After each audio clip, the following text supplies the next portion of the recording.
Finally, now that I have acquired the power of Kaleido Heart, nothing will stand in my way. The only thing left to do is buy some commemorative merch to celebrate the occasion. Hi, I'm Kashtiro Risehart. You may remember me from my subjugation of several planets and that time I kept banishing all your cards. And now I order you to pay tribute to my empire by pre-ordering these high-quality items that bear my likeness. Mats, field centers, wall flags. You can even don my visage on a t-shirt to show your undying loyalty. Be warned, however, that Vanquished Soul merchandise is hiding amongst my high-quality items. So I forbid you to follow the link in the description and use code NOVA10 at checkout to save 10% on Vanquished Soul items. Use it only to obtain my fantastic wares. In fact, if I find out you've so much as taken a peek at their mat that looks like a fighting game stage, or their double-sided field center giving you twice the number of options, I'll have your zones locked down so fast you'll swear ground collapse has become a competitive staple. Now, if you'll excuse me, I have to go beat up my good-for-nothing clone in a fist bump competition after stealing his beloved Funko Pop. Ciao! Hello everyone, GoldenNova here, and coverage of Valiant Smashers returns with a theme that continues to expand on the designer's current obsession with expanding where you can put monster cards, and what types of cards they can turn into. We've seen monsters become equip spells across too many themes to count, we've seen them as continuous spells as recently as Snake Eye, and now we're going to be joining Vision Heroes roster with more monsters that get treated as continuous trap cards. So let's go through the hangar to ID all of our units, figure out what the armored core of the theme is, then figure out some mega modules to modify our mechs. Let me see you grit those teeth for Centurion Explained.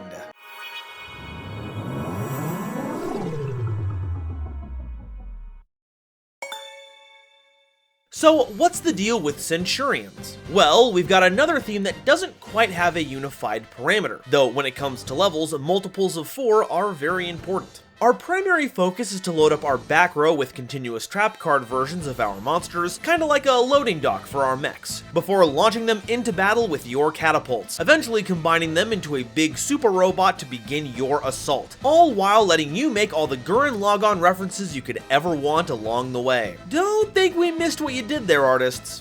Good job.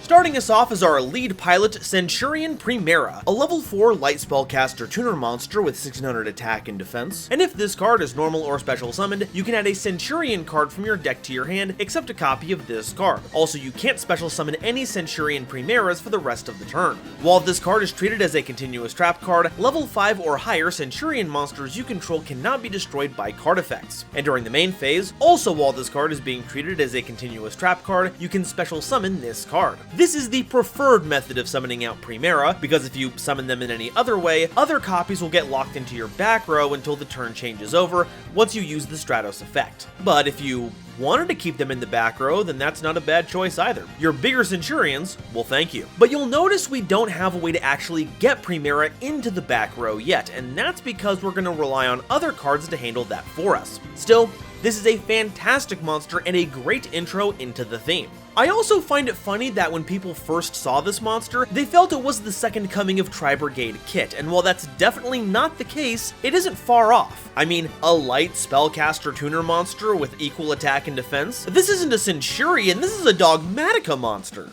Centurion Trudea is a level 4 dark pyro monster with 1000 attack and 2000 defense, and during your main phase, you can place both this card you control and a Centurion monster from your hand or deck, except a copy of this card, face up in your spell and trap card zone as continuous trap cards. Also, you can't special summon monsters with this name for the rest of the turn. And during the main phase, while this card is treated as a continuous trap card, you can special summon this card. Then you can increase its level by 4. That's a pretty good effect for smoothing out your levels when it comes to synchro summoning. But the big draw is how easily it sets you up. Get Trudea onto the board, then use its effect to put itself and Primera from your deck into the back row. Now, at this point, Trudea is stuck back there, but Primera can still spring into the monster zone to get you a search to help you extend from there. Then, on later turns, Trudea can join the fray to enable rank 4 Xyz, level 8, or level 12 synchro plays. A sterling piece of support that fits right in. It really is Trudea to form. Centurion Emmett VI is a level 8 Earth Machine monster with 2000 attack and 3000 defense, and during your opponent's turn, if this card is in your hand or grave as a quick effect, you can target a Centurion monster you control, accept a copy of this card, and place it face up in your spell and trap zone as a continuous trap card. And if you do, special summon this card, but you can't special summon any more copies of this card for the rest of the turn. And during the main phase, while this card is treated as a continuous trap card, you can special summon this card. This is another fantastic way to get material onto the board so you can get to your boss monster. It has the usual ability to summon from the back row, and because it's usual, the Centurion you put in the back row doesn't have to stick around there for very long. You can also pull off a very funny maneuver in the face of a destruction-based board wipe where you use Emmett to put Primera into your back row, which will then provide its destruction protection to Emmett. And while it may seem a bit daft to summon your monsters on your opponent's turn when you can't do anything with them, we've got a way to take advantage of that coming up in just a bit. Until that point though, Emmett really is just a big vanilla. But a vanilla with a 3k shield ain't nothing. That, and the sooner I accept it and move on, the sooner I can stop wondering what happened to the last 5 Emmets. Our last monster is also going to be our big boss, Centurion LAGANN, a level 12 light machine synchro monster with 3500 attack and 2000 defense, requiring generic material. If this card is special summoned, you can draw a card, then you can destroy the one monster your opponent controls with the highest attack, your choice if tied. While on the field, your monsters with 2000 or less attack can't be destroyed by battle, and during the end phase, you can place a non-synchro Centurion monster from your hand or grave face up in your spell and trap zone as a continuous trap card. Wow, this card is bonkers. Like, the draw and destroy of its on-summon effect is already really nice, and this happens anytime it's special summoned, not just synchro summoned. So if your opponent gets rid of it, that just gives you an opportunity to bring it back and bring the pain one more time. And then it just keeps going from there, because you're effectively buying back the material used for its summon every end phase. Not each of your end phases, each end phase, meaning you could end up making a new LAGANN every other turn. Even the battle protection helps to keep your smaller monsters from getting run over, which does include off-theme ones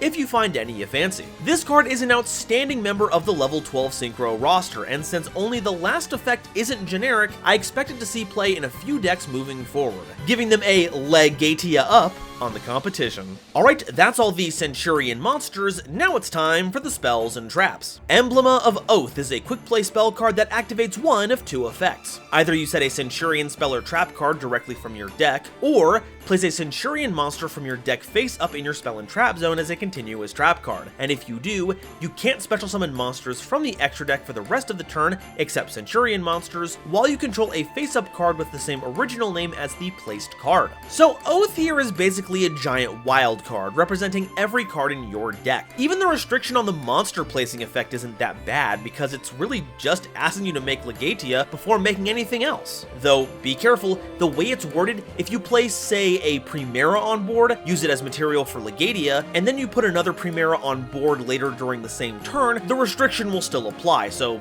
just be careful with what you choose to place with that effect. This is a fantastic card, and the fact that it's a quick play spell means you can activate this during either player's turn to keep the value train going. Also, gotta say, sick custom paint job on the mech, bro. Primera must be a big Melfi fan. Faith of Centurion is a quick play spell card that places a Centurion monster from your hand or grave face up in your spell and trap zone as a continuous trap card. And if any number of Centurion synchro monsters are special summoned to your field while this card is in your grave, except during the damage step, you can banish this card, then target a Centurion monster in your grave and place it face up in your spell and trap zone as a continuous trap card. This is basically a revival card with extra steps, because with the exception of our synchro, our Centurions can all summon themselves from the back row this way, with the grave effect essentially letting you double dip. It's not super good in the early game, but it is great for getting Emmett out of your hand if it gets stuck there, and is easily searchable by Primera. So even if you draw the bricks, you'll have the tools needed to play through them. All you gotta do is have a little faith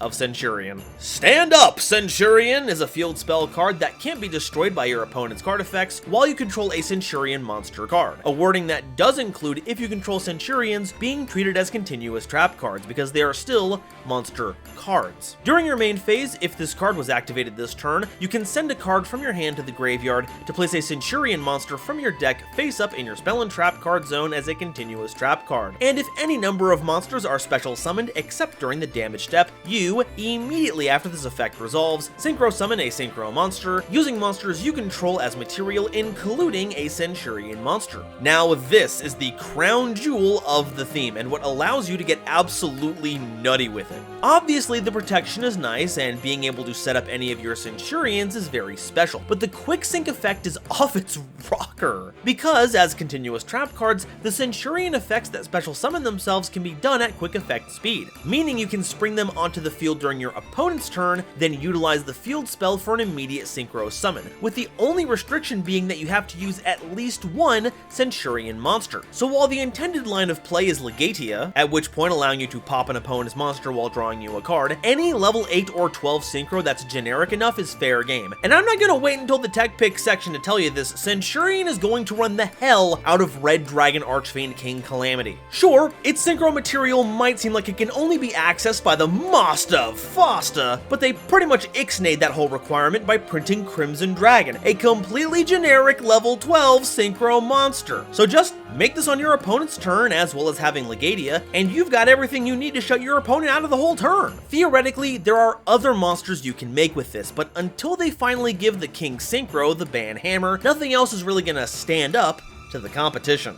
Centurion Phalanx is a normal trap card that targets any face-up monster card on the field and banishes it, and if you do, special summon it to its owner's field during the standby phase of the next turn. You can banish this card from your grave, then target a Centurion Synchro monster in your graveyard and special summon it, but it loses 1500 attack, and you can only use one effect per turn and only once per turn. Once again, we have the monster card distinction here, so you can banish your own Centurions in the back row, but nothing's stopping us from using it as a way to get our opponent's monster off the board to clear the way for some damage. The grave effect is pretty interesting too, giving us a way to get Legatia back onto the board, and while the attack debuff seems a little odd because it's now down to 2000 attack, it now benefits from its own battle destruction immunity. It also doesn't negate the effect of Legatia, so you still get the draw and the pop, which is honestly kind of absurd. I'd go so far as to say that both modes work best with Legatia, because if you put it into the back row, this is kind of the only way we can get it out of there and back onto the board,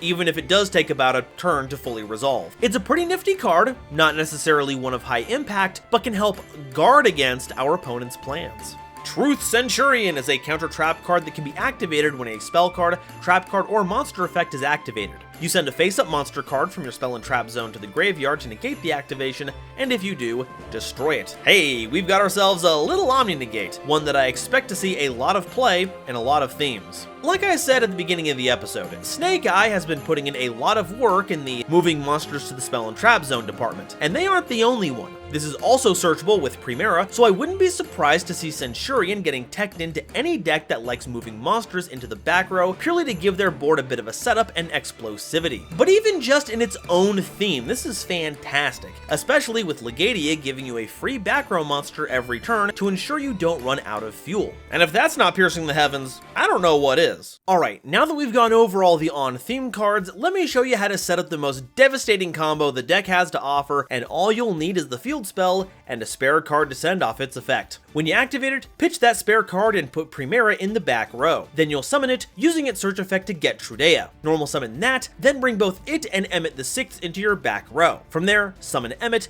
then use it and Primera to make Legatia, popping a monster if your opponent has somehow summoned one, but really, we're in it for that sweet, sweet draw. From here, just wait until the end phase, then use Legatia's effect to put Primera back in your back row. Now, as soon as your opponent's main phase rolls around and you have a chance to start activating effects, use both Primera and Trudea's effect to special summon themselves. This will trigger stand-up Centurion, allowing you to synchro summon, and while we could use a level 8 Trudea, you can instead put it back in reserve by chaining the Emmet in grave to summon in Trudea's place. This will make you the Crimson Dragon, and now you're all primed to finish things up. Once you can activate effects again, use the Crimson Dragon, target Legatia, swap the dragon out for Calamity, and because that summon is treated as a synchro summon, your opponent isn't going to have much more of a turn. Just make sure you don't chain that effect to another effect because Calamity will miss timing. Now, granted, I'm positive this interaction will become banned at some point, but this just means instead of making Calamity, you can leverage all kinds of other synchro monsters for their utility. For instance, Oscon is banishing spot removal, Despian Lulu Willilith is some very funny negation and power boosting that can also summon Primera with its grave effect, or get Geomathmic Final Sigma for even more Tower's trouble. Alright, so that's all the Centurion cards.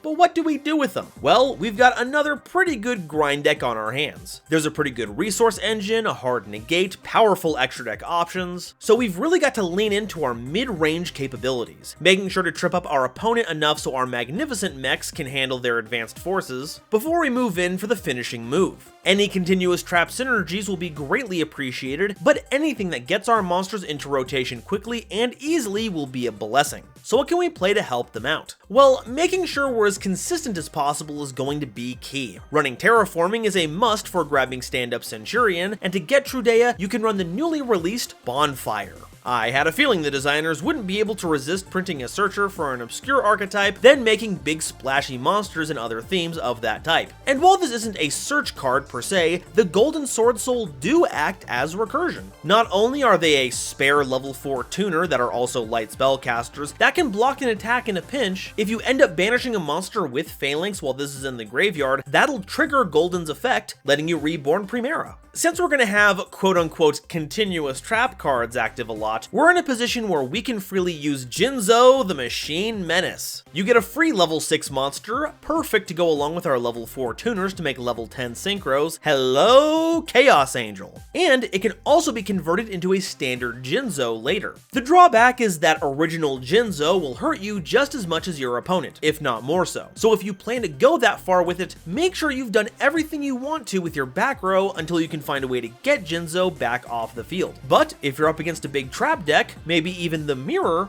it'll be a huge help. This isn't a tech for us per se, but for fighting against Centurion. Obviously, there'll have to be a big enough meta to consider running such a narrow threat like this, but you may want to consider Trap Eater. Once you get to that main phase 1 where their back row is all loaded up for those synchro shenanigans, immediately kaiju over one of their Primera in the back row, and now you have a level 4 tuner, and they don't get the summon. Truth Centurion is a pretty good Omni Negate for any monster in the back row deck, but we also have some removal in that category as well. Omega Judgment is basically offerings to the Snake Deity, but lets you use monsters in the back row instead, so it might be worth a shot. Desperate for a little extra draw power? Magic Planter will hit the spot. With Emblem of Oath, you can throw Emmet the Sixth into your back row, then trade it away for some draws, at which point it's ready to use its swap out revival effect on your opponent's turn. As for a silly tech pick, try running Machina Fortress. Emmet the Sixth is big enough to cover the cost by itself, which also means it's in the grave for later. And Fortress's 7 levels gives you access to level 11 synchros, so Psychic and Punisher can help you in a pinch. Heck, why not run the whole Machina package at that point? Citadel never stopped being a huge powerhouse, and if your opponent pops Emmet, they're gonna get more than they bargained for. Okay, now that we've covered everything I have to say about the theme, how does it measure up to the Nova scale? Novelty. This is a strange one because you can actually see where all the inspirations and origins of the deck's mechanics came from. Back row monsters came from Crystal Beasts with a Vision Hero twist combined with the quick sinking of late stage Yuseism, but it still feels pretty fresh. I don't know exactly what it is, but sometimes the combination of ideas is more than the sum of its parts, and Centurion really nails it. So I'm giving this theme a 4 in novelty. Objectivity. I'm actually pretty spooked about what this theme can do. Any deck that has easy access to a mechanic that soft locks your opponent is a scary prospect, so for its Crimson Dragon cadence, Centurions get a 2 from me. However, I can see the score going up if Red Dragon Archfiend Calamity gets hit on the FNL list. Versatility. As a core, Centurion is surprisingly strong. The field spell gets you into the core of the entire theme, so any deck that doesn't run one that also wants access to a cheap big boss monster that also draws you cards is going to be looking to add this into the rotation, especially since Emblema has one of the most lenient summon restrictions I've ever seen in my life. The only deck that wouldn't want to play this is anything that doesn't use the extra deck like Monarchs, or applies its own restrictions like Branded, so Centurion gets a 4 in versatility from me. Awesomeness. Here's where my feelings get a little complicated, because a theme that's about as thinly veiled a reference to GURREN LAGANN as Dragon Maids are to Miss Kobayashi's Dragon Maid should get a quick and easy 5 from me. My problems crop up when I look at the effects. Remember back in Snake Eye when I said it was really boring that everything put a monster in the spell and trap zone? Well, Centurion is kind of falling into that same rut. True, this is great news mechanically, as it adds a wealth of redundancy, but by doing so, it gives up the ability to do new things, leaving its lines of play pretty stale, not to mention predictable. So, as strange as it may sound, for now, I'm giving Centurions a 3 in awesomeness. They could be saved by future support, but for now, I'm more excited to win with the deck than I am to actually play it, meaning Centurions overall get a 13 out of 20 on the Nova scale. And that's all I have to say about Centurions. The deck is pretty cool, has some strong plays, is possessed of a consistent game plan, and looks to be highly resilient. So far, this has got to be the strongest of the Valiant Smashers themes, and with more support sure to come down the pipeline, it's got a bright future ahead of it. And if you don't believe me, well then that's not very Gynax of you now, is it? But now, I want to hear what you all have to say. Are Centurions operating at 100%, or do you think they're just spiraling? Did I judge the archetype unfairly? And which one is your favorite? I've certainly got eyes for Trudea right now. Being a living soulfire that powers a giant mech is just such a cool concept. Let me know in the comments, and if you haven't already, please make sure to like the video, subscribe so you don't miss an episode, and share this video with somebody you know who loves Yu-Gi-Oh! It really does a lot to help me out. Today's episode is brought to you in part by ChainLinkTCG. Follow the link in the description and use code NOVA10 at checkout to get a sweet 10% discount on some of the coolest exclusive merch on the market, all while supporting the channel. Today's episode is also brought to you by my lovely patrons, including the illustrious Quasar Commander Green Knight, Nebula Navigator's 3rd Dynasty, Ada Basilisk, Adam Zajdel, Andrew Newman, Avi Chali, Kane Senpai, Chibi Gohan, Christopher Fuss, Clockswork, Danny Bound, Dark Dragon X830, Eric, Aaron the World Breaker, Frankie, Garland Chaos, Genesis Yukio, Great Big Pillock, Hairbear, Harry the Ominous Benefactor, Howling Zangetsu, Hydracraft 135, Iron Zero, Iskander 711, Mana Charge, Marion James E. Picata, Marluxia Zagirl, Mega Combi, Molly Renata, Nathan Vig, Orozco 09096, Panther J, Rebel King Lucifer, RJ the Jank Monarch, Sammy Haim, Sir Knight JCB, Skybuster Leo, Sophie, apparently, The Wizard Moose and Xander Wolfensberger, Cosmic Crusaders Almento 5010,